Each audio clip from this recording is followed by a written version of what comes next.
Hello, my friends. This is Adam Hebener, CEO of Modern Mortgage, coming to you with more information about your very favorite topic by now, which is, of course, deflation. Everybody's favorite early morning exercise is getting into deflation, I know. So as you guys recall, we put together this series for you. It looks like it's going to be a 3 or 4 part video series that just helps explain what deflation is, why I believe we're in a deflationary environment, and most importantly, what to do about it. So in this video, I'm going to explain a little bit more about the effects of government spending on deflation and why government spending counterintuitively creates deflation, because most of you have been told printing money creates inflation. Well, that is true ultimately, but you need to understand the effect of printing money on deflation in the short term so that you can behave rationally and I think even more competitively than your neighbors in this environment. And we want to do that because we just want to serve you well. Most of the information you're getting is teaching you that the world is moving into or is currently in an inflationary environment. That is just not the case by so much evidence. So focus on this with me, if we will. Stay a little bit longer. I'm going to explain to you in this video why government spending causes this deflation. As I do, the first thing I want to do is just draw your attention to the Fed Chairman Jay Powell's recent speech. It was actually last week as of recording of this video, about the kind of attack on inflation he wants to make. When he says he wants to attack this, what he's saying is he actually wants to create and encourage and produce inflation. Now, when he says that, the market behaved as though he was going to be able to do it. But as a precursor to that, I want you to understand, when a Fed chairman says we're going to try to spur on and create a bunch of inflation, that can only mean one thing, and that is that we're in deflation. You would not try to spur a lot of inflation if we already naturally had inflation. Now, we're going to do a series on inflation down the road. Don't worry, we'll help you understand what that is and how to behave in that environment as well. But I want to continue to remind you, I really believe we're in a deflationary period, what I've called a deflationary bridge. And that bridge is going to lead us into an inflationary environment in future years. Now, how long will the deflationary bridge last? I do not know the answer to that question. I don't think anybody knows the answer to the question. What I can tell you is that historically, particularly in the Great Depression, which was a deflationary environment that most closely mirrors the one we're in now, in that period, the deflationary period lasted almost 10 years. I don't think we'll last 10 years. And the reason is because I think capital is more efficient as a result of information being more efficient. And I do believe that technology is more likely to produce new growth industries than faster than technology was able to do back then. So I don't think we stay in deflation for 10 years. I have said I think it's probably a 3-year process, 2-year process. But I want you to know it is unknowable. And so you have to stay in a kind of acting as though you're in deflation until you're clear that inflation is coming. So we are going to talk about what to do in deflationary environments, but you need to understand first what deflation is so that you are kind of protected and able to understand, interpret the world around you and act accordingly. So let's get into this a little bit. I just want to focus in this single video on the effect of government spending on deflation because it's kind of counterintuitive. You would think that if the government keeps increasing the amount of money in the system, that process of increasing money in the system would automatically create an inflation. And very often, if you said that, you would be right. In a normal growth environment where the business cycle is leading growth, then adding a lot of money to the system actually would create inflation. But in deflation, it actually has the opposite effect. It actually creates a kind of diminishing return. And here's why. There is something in the economy, kind of an economic rule, which we call the production function.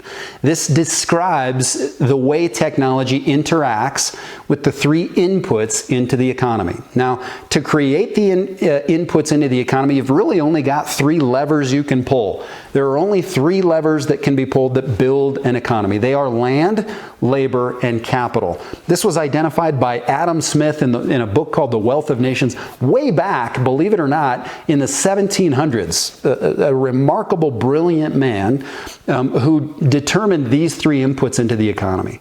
Well, the production function rule of the economy says that technology, that is what we learn and how we improve, can interact with those three things to accelerate parts of the economy. So you could see this making sense if you take labor, for instance, and give them lots of tech, then labor can be more efficient and do more labor, and that would grow your economy, and we've seen that happen. That's the Industrial Revolution, and that certainly happened. Technology in land creates greater yields, and the more we learn about being able to make the world produce better minerals and cheaper oil and better crops, all of these things, technology interacts, and that grows the economy. Well, technology can actually interact with capital as well, in the form of loans. It can actually look at the economy in more efficient ways, create more efficient lending, and that actually causes the economy to grow as well until you get to a point of diminishing returns. And we know historically from observing all the nations and all the history on the planet Earth that loans, lending, borrowing can help grow an economy up to about 60% of the gross domestic product. So there's a special ratio here, and the ratio is not that hard to understand. It's just like the ratio in a home, and it basically works like this. You can borrow a certain percentage of what you earn, but if you exceed that percentage, you'll actually not only start to slow your growth, but eventually stop your growth. So we know that once a nation gets to about 60% of borrowing 60% of what it earns, that it stops really growing efficiently. It still grows a little, but less efficiency. And that number is 60%, what we call debt to GDP ratio. Once you go above 60, you stop getting that high velocity growth and you start to come down. So if we look in the United States, the last time we were roughly between 40 and 60% GDP, Reagan was president. And Reagan borrowed lots of money and he moved us up from 40 to about 60%. And that heated up the economy and did great things and grew the economy very, very quickly. And the 90s were a period that really benefited from all of that growth. And so largely you'll recall those periods of being times of economic prosperity, the 80s and 90s. Well, once we start to move past that period, we're moving past that period because government debt is growing. Now, as of 2019, at the end of 2019, government debt, believe it or not, was at 107% of GDP.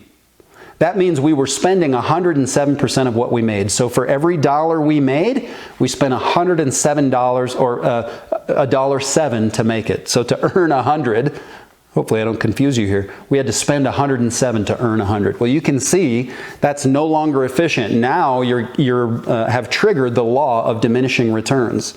Once you've triggered the law of diminishing returns, there's nothing you can do to stop triggering it until you deal with the debt amount itself. Now, Japan did this starting in about the 90s. They were at about 60% gross domestic product. And I remember when I was in high school, everybody told me in the 90s, Adam, you better learn Japanese, and you better learn Japanese quick because Japan had just bought Disneyland and the Japanese were buying Hawaii, and many of you will remember this. Well, they were doing that on debt. And so they moved from a gross domestic product of about 60% to today, they're at 225% GDP. And they haven't had any real returns from the Japanese economy in 3 decades now. They stopped growing as a result of that debt. We are actually also stopping growth. That is deflation. And that's what I am explaining to you in this process, because again, I want to protect you from believing that we are currently in an inflationary environment. We are not. We are in deflation on our way to inflation. And I want you to know as I say that, there are lots, if not most, if not the vast majority of people who understand finance will argue with me about this. They actually do not agree that this is true. But I want you to know I believe they're wrong, and that's why I'm giving you this information. I know this is more in depth than the average would want, but I'm giving it to you because I want you to have the tools to test me and see if I'm right. And so hopefully if this is correct, then you'll observe these things around you. You will see gross domestic product coming into 2019 was already at 107%. Now we have spent trillions of dollars just in the US as a result of the COVID-19 pandemic. And so we are not going to exit 2020 With less than 107, we'll probably be in the low 120s, 120% gross debt to GDP. That number means that we can no longer expect growth from debt. There's only one thing we can do, and that's deal with debt. That debt can be dealt with in lots of different ways. It can be dealt with by increasing taxes. Well, if you increase taxes, you lower people's ability to consume. That creates deflation. You can also increase other sides of the economy. You can put more money into the economy, give it to more people, and make them feel like they have more money. That's what the government is currently doing. But the problem is, the more you grow that debt load, the more you take from tomorrow your productivity levels. So that doesn't work. It actually exacerbates the problem. Now, it's expedient, it's easy, it might even be necessary to help people pay rent and buy groceries, but it is something that takes from tomorrow's returns. So you have to understand, debt is not free. Debt borrows from tomorrow, and sometimes that's good, but not always. Not when you have too much of it. That's where we're at now. Another thing you could do is create something you'll be hearing a lot about, which is debt jubilee. Kind of the idea of forgiveness. That's a biblical term. It comes from the Old Testament. The idea that there would be kind of just a wiping of the slate for debt. Well, that sounds really great, but the problem is most of the assets in the United States and most of the companies run on debt. So if you take that away, you actually crash the value of all assets. You crash any reasonable expectation of being paid back a loan, so no one will make any loans. And that also shrinks the economy. So as you guys can see, I hope I'm arguing in a very compelling way for why I believe we're in this deflationary environment. Now, I'm going to explain in the next video what to be doing about it and how you can prepare yourself and protect yourself. But for now, these first 3 videos have just been all about what deflation is and why I believe we're there. I hope that's helpful. Keep liking, sharing, subscribing, interacting with us, and talking to us more. We want to make sure we're serving you in all we can. And I look forward to talking to you in the next one. Have a great day. Bye-bye.